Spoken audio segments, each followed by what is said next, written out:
Bismillahirrahmanirrahim. Assalamualaikum warahmatullahi wabarakatuh. Alhamdulillahi rabbil alamin. Wassalatu wassalamu ala asyrafil anbiya'i wal mursalin wa ala alihi wa sahbihi ajma'in. Rabbi shrah li sadri wa yassir li amri wahlul 'uqdatam min lisani yafqahu qawli, amma ba'd. All right, okay. We're going to take some short period, okay? During this period of time where inshallah I'm going to be like having some of your time talking with all of you about something to start our days, okay, of school, and something to refresh our objective of learning.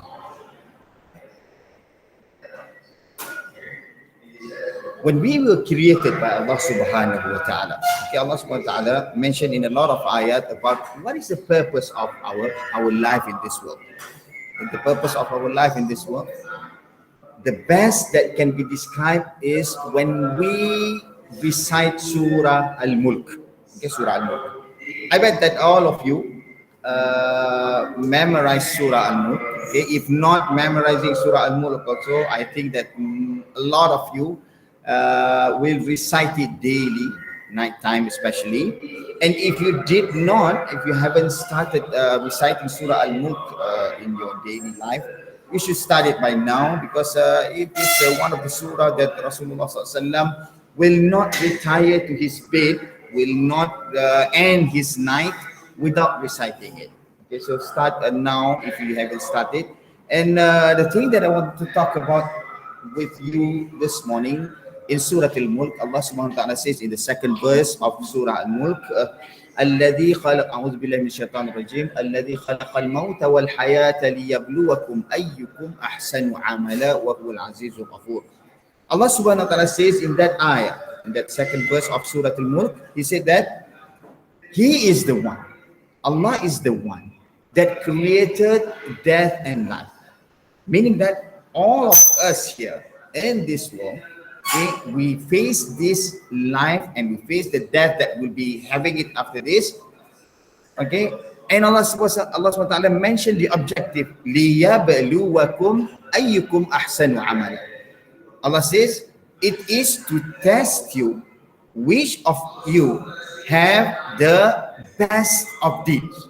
They have the best of deeds. Wa huwal azizul ghafur, and He is the most powerful, He is the most forgiving.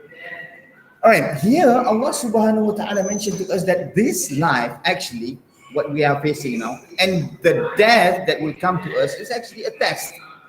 Okay, if all of us as a student here, we are here students and teachers as well, we are very near. we really know what is a test, exam we call it sometimes, test sometimes, and it is for the purpose of to check what is the outcome of what we have learned.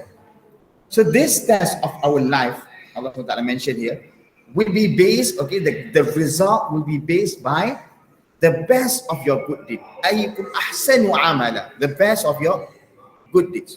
Okay, therefore, a lot of hadith and a lot of ayat Quran from Allah subhanahu wa ta'ala teaches us, show us what should we do to get the best of the good deed. And what is the outcome that we want from this best of the good deeds? None other than to go to His Jannah. None other to end our life in the heaven that Allah SWT created for us. It is only two choices for us to go. First is heaven, second is hell. There are no in the middle where I do not want to go there. I do not want to go to hell. But can I not, if I'm not really good to go to heaven, can I stay in the middle? No such thing. It's only two choices in our life.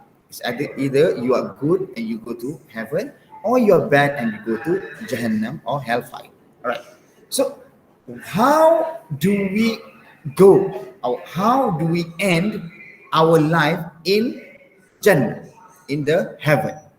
Allah subhanahu wa ta'ala says in a lot of ayat, and just now in that ayat of Surah Al-Mulk also, He said that ahsanu amala, means that you will end yourself in heaven, in Jannah, if you have the ahsanu amala, the good deeds, the best of good deeds. All right. So we always ask Allah subhanahu wa ta'ala in our prayer, in our dua, Ya Allah, please put us in Jannah. Ya Allah, please end our life in Jannah. Ya Allah, we want to go to your heaven. Ya Allah, we want to go to your paradise. All of those. But not forget, do not forget, while we ask for Allah subhanahu wa ta'ala to put us in Jannah, we also have to ask Allah subhanahu wa ta'ala to forbid us, to prohibit us from Jahannam, from hellfire. Because why? Because we do not want to be put there. Okay, we all know that all Muslims will finally go to Jannah. Okay, man qala la ilaha illallah dakhala Jannah. Whoever says la ilaha illallah will go to Jannah, even though if he is like someone that is sinful, do a lot of bad things, do a lot of wrong stuff in this life, ending up you will go to Jannah, but you have to be clean. Okay, you have to be cleansed in hellfire. We don't want that, because a short period in hellfire is something that we couldn't even bear. We couldn't even want to think about it. Therefore, we want to forbid ourselves totally from being put into hellfire, into Jahannam. So how do we do that? How do we do that? How do we make sure that Allah subhanahu wa ta'ala didn't even put us a short while in Nar Jahannam, in hellfire? I would like to share with all of you, there is a hadith by Rasulullah sallallahu alaihi wasallam. Okay. عن عبد الله بن مسعود رضي الله عنه قال قال رسول الله صلى الله عليه وسلم ألا أخبركم بمن تحرم عليه النار قالوا بلى يا رسول الله قال كل هين لين قريب سهل. This is a hadith by Rasulullah SAW, narrated by Abdullah ibn Mas'ud. Abdullah ibn Mas'ud narrated that Prophet Muhammad sallallahu alaihi wasallam once said, should I tell you about those whom the hellfire is forbidden to touch you? All right, this is something that Rasulullah SAW is asking, ala ukhbirkum, do you want me to tell you? You imagine, okay, you are having a test, you're having an exam. Okay, we are in school, so we have a lot of exams, we have a lot of tests, and then come your teacher and say that, do you want to know how you can score A star? Do you want to know how you can score full marks in my exam? Do you want to know some tips and hints how to get good grades in your exam? This is, imagine ourselves, okay, there in the school, in the classroom, when the teacher come and ask you about that question. Anybody who say no, we don't want to know about that, no teacher, you don't have to share that to us, that will be a very that is something that is so ignorant. Everybody will definitely want to know what is the tips and the hint, what is the way that you will get the best of your grades. So when Rasulullah sallallahu alaihi wasallam come and offer them with this knowledge, ala ukhbirukum, do you want me to tell you now, biman tahrumu alaihin nas, those who the nar, the hellfire cannot touch them, means that forbidden for the fire to touch them. Do you want to know who are they? So all of the Sahaba at that time, they said, qalu bala ya Rasulullah, yes, please ya Rasulullah, please. They rush to it, they want to know how. Because why? We are talking about hellfire. 1 minute in hellfire, we will not stand the punishment. So this is a way, actually that Rasulullah SAW says, you can get away from being touched by the fire, not being put in the fire, not being touched, not even you have to pass by through it, not even you have to be in front of it. No, means that totally forbidden for you. So who are those? When they say, yes, please, Ya Rasulullah, qalu bala Ya Rasulullah, who are they, Ya Rasulullah? Rasulullah says, kullu hayyinin. There are 4 things here, okay? I'm not going to translate it directly in English yet, okay? I'm going to use the Arabic word first. Rasulullah SAW says, kullu, every, hayyinin. That is 1. Layyinin, 2. Qareebin, 3. and sahlin. 4. There are 4 attributes or 4 attitudes that you need to have inside you in order to make nar jahannam or the hellfire will not be able to even touch you. So who are those 4? Hayyin Layyin Kareemah Sahlin. I'm gonna translate it one by one to you, and I'm gonna tell you and teach you what are the details of these attributes. To those who speak Arabic, okay, to those who speak Arabic, definitely they understand the word. To طلاب الناطقون بالعربية طبعا تفهمون الكلمة. ما معنى هذه الكلمات؟ هين لين قريب سهل. ولكن لابد أن تبحثوا عن التفاصيل. من هم? Who are they? Okay, we really want to be one of this. We really want to have all of these 4 inside us to make sure that we are not even close to nar jahannam. All right, let's take the first one. The first criteria or the first attributes that Rasulullah says here, hayyin. What is hayyin? Hayyin actually is translated into the hadith. If you go and find the translation of the hadith, it says here, soft spoken. What is like, soft spoken? It's like, do you speak with a low voice, or do you speak like even the teacher cannot hear you? Teacher asks you in classroom, okay, answer me now. And then you speak like, teacher cannot even hear you. That is not soft spoken. Okay, that is low voice speaking. Okay, we are talking about soft spoken here means that you don't even use harsh word. You don't curse. You don't swear. You don't easily get angry. Okay, people who are layyin, people who are hayyin, actually, okay, they are the one that really, people, when people be with them, sit down with them, people will feel pleased. Whenever I sit down with you, I feel like, this is a very good moment. I don't feel bad sitting with you. Why?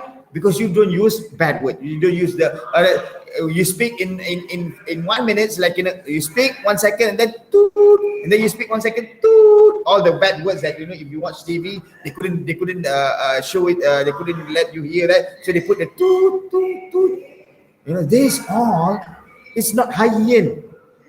Okay? And when we talk about this usage of words, we're not talking only about speaking. Okay, we are living in the world that is not only speaking. When I teach you online classes, for example, okay, not everyone will use your mic, turn on and then speak. Some people will use the chat box. The chat box is not speaking, it's typing. But it is still considered as you uttering the word. It is still considered as you speaking or relaying your message to the other person. So texting as well come inside this. Texting as well come inside this soft-spoken or hayyin. Meaning that when you text people on your WhatsApp, on your Telegram, on your Instagram, on your Facebook, on your Twitter, on everything that you have, you will be using good choices of words that when people read it, MashaAllah, Tabarakallah, I feel like, this message comes straight to my heart. I don't feel like, why is he using this kind of language? Why is he typing like this? You realize that sometimes people text you with this capital locks. All letters, all capital letters with caps lock. It's like, you're yelling to the other side of the screen. So that is also not hayyin. So we want to be this hayyin. We want to have this hayyin.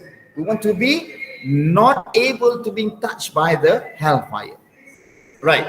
In that case, we have to nurture this hayyin.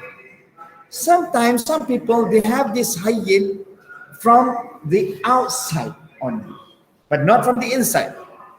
Okay? Whenever they are with people, they are very soft-spoken. But whenever they are at home, okay, whenever they are alone, they are not hayyin by themselves in front of the screen, for example. Whatever you are searching on the internet, Whatever you are typing, like for example, for yourself only, it's like, you're composing some diary or anything, and any entries for yourself, you did not use the good word, the soft spoken word, the word that when people hear it, people will feel calm, people will feel good to hear.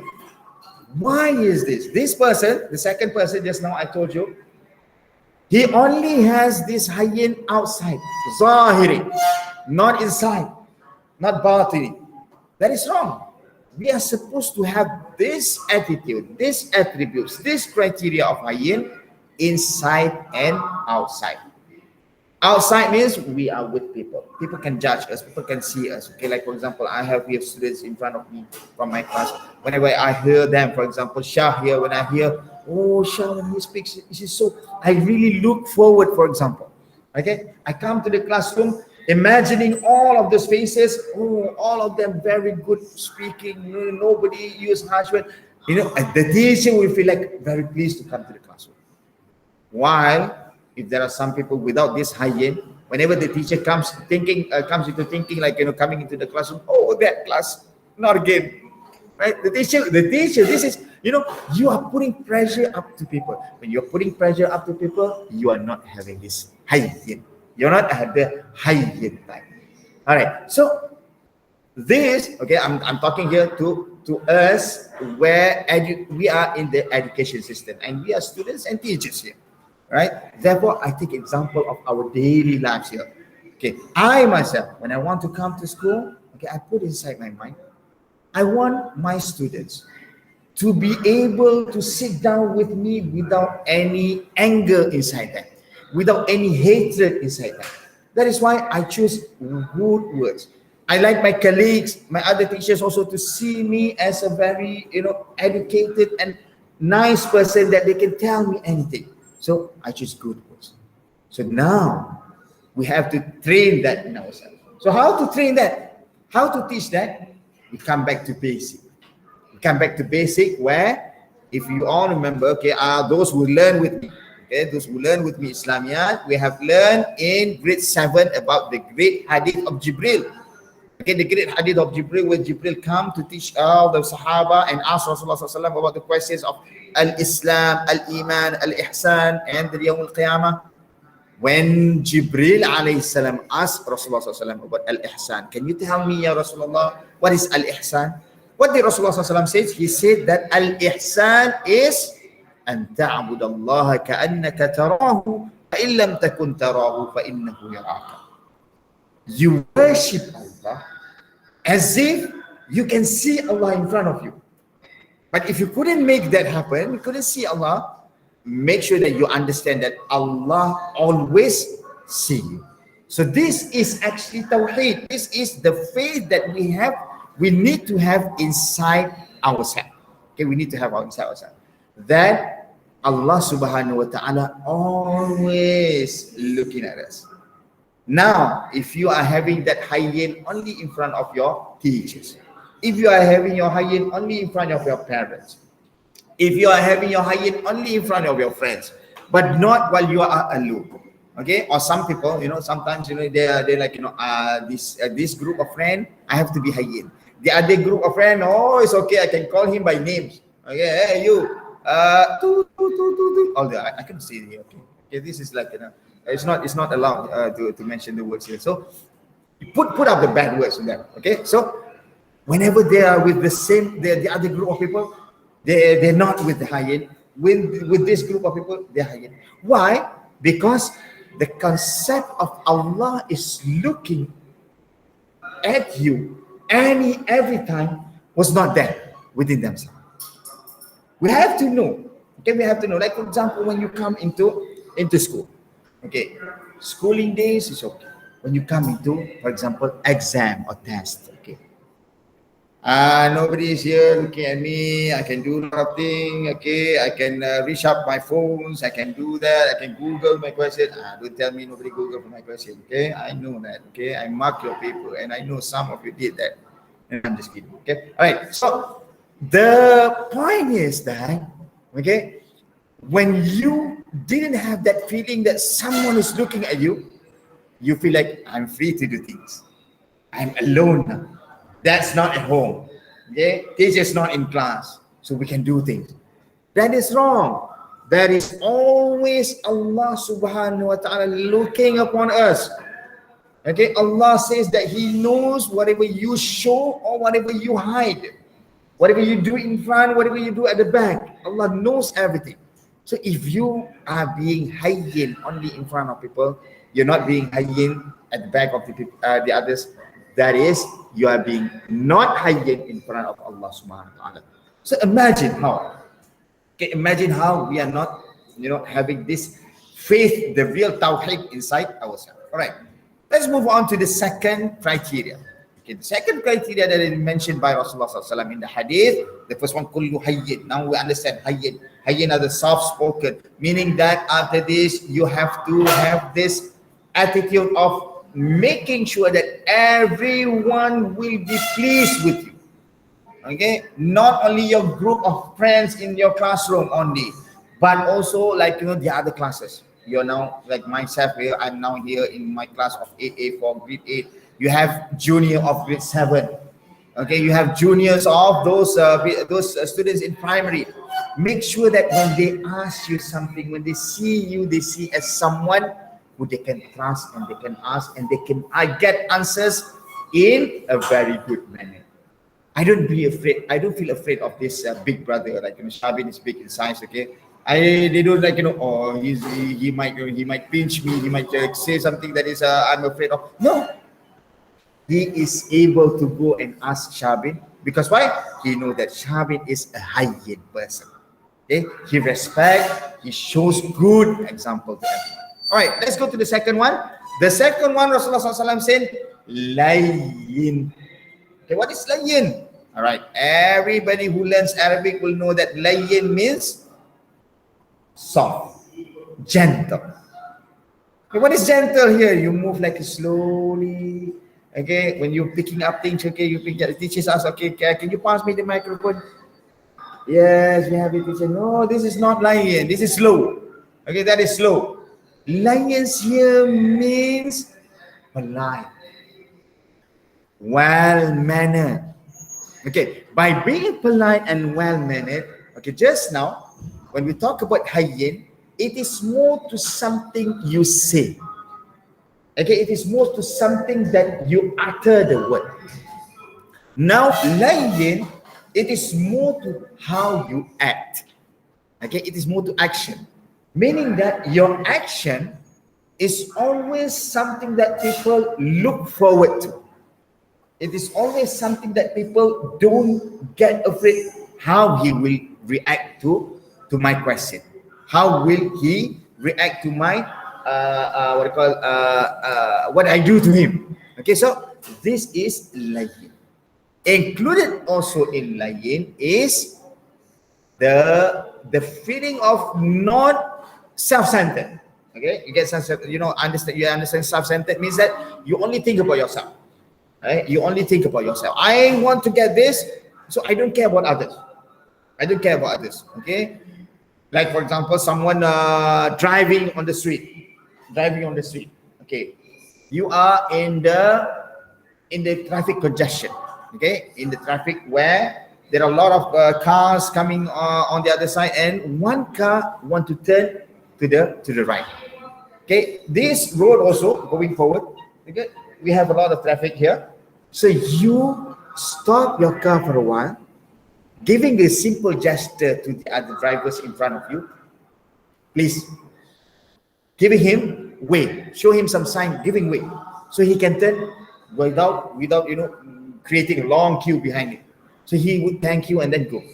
That is layyin, not self-centered. Okay, see, that is layyin. Whenever you come to school in the morning, what do? Okay, when you see, like for example, while we have the stairs, we have our cleaners cleaning up the stairs, the hallway, and everything. But it happened that you see someone drop some simple garbage. So what do? You just pick it up and then put it inside the dustbin. That is layyin. Why? Because you think about the others. Okay, you think about the others and you are not being forceful. This is layyin. Okay, so more when we compare the first one hayyin and the second one layyin, we get that we need to please everyone in the terms of our words and our action. Our words and our action. We have to show everyone that we are well educated. Okay, we have been raised up in civilization where we use good words, we use good actions to show ourselves.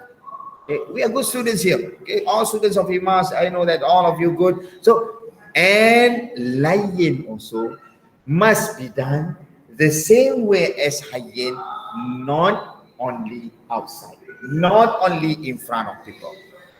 Why?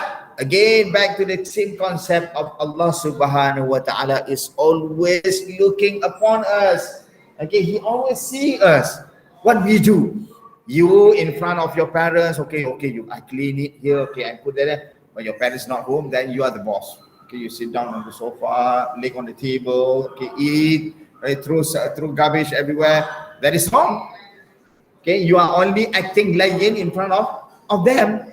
Okay, you come to the school, okay, teachers here, everyone is layyin, everyone is good, line up, do this thing. Teachers out, everybody forget all this social distancing and everything. That is wrong, but I'm not saying here. Okay, this is good. This is all hayyin and layyin people here. Okay, I have here in my class. Right, so these two must come together. In fact, not these two only, these four. Okay, these four that we talk about, Hayyin, Layyin, Qareeb, and Sahal, will come and will have to come together. Will have to come together. So how do we make sure that we have this together? By always believe that Allah subhanahu wa ta'ala is looking upon us. All right. We are all here believing in Allah subhanahu wa ta'ala. Okay, we're not we don't want to do something by force.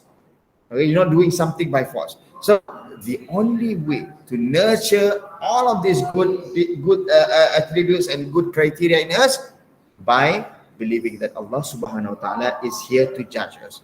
And what is the objective of the judgment? It will go back to the objective of living in this world, to be tested by Allah subhanahu wa ta'ala. You being tested by me in the exam is actually another test by Allah subhanahu wa ta'ala. You see?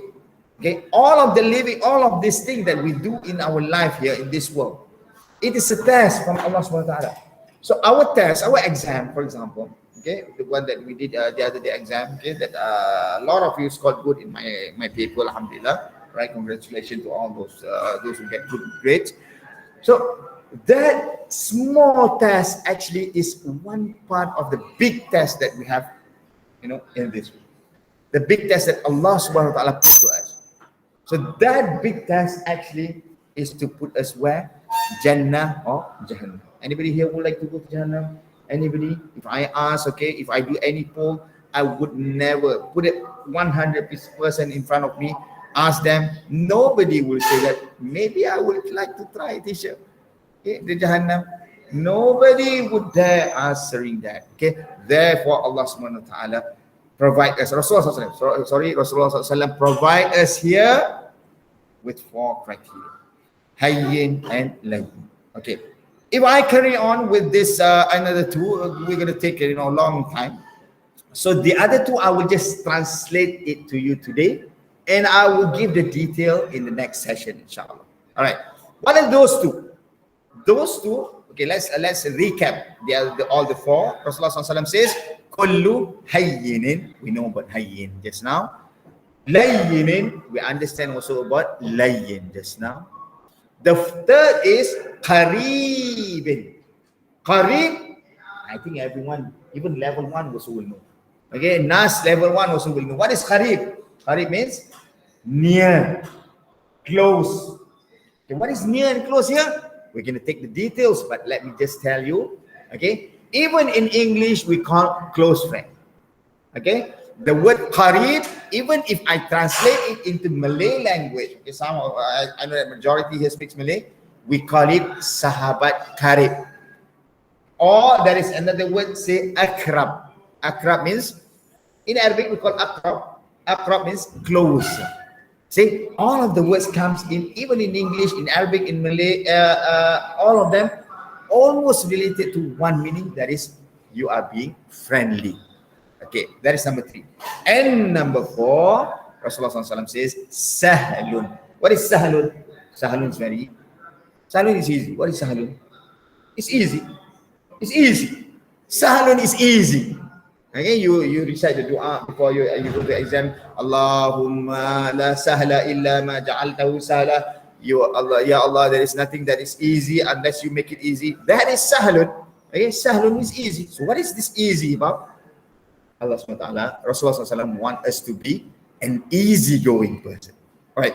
The other two, the number 3 and number 4, we're going to take that inshallah in the next session.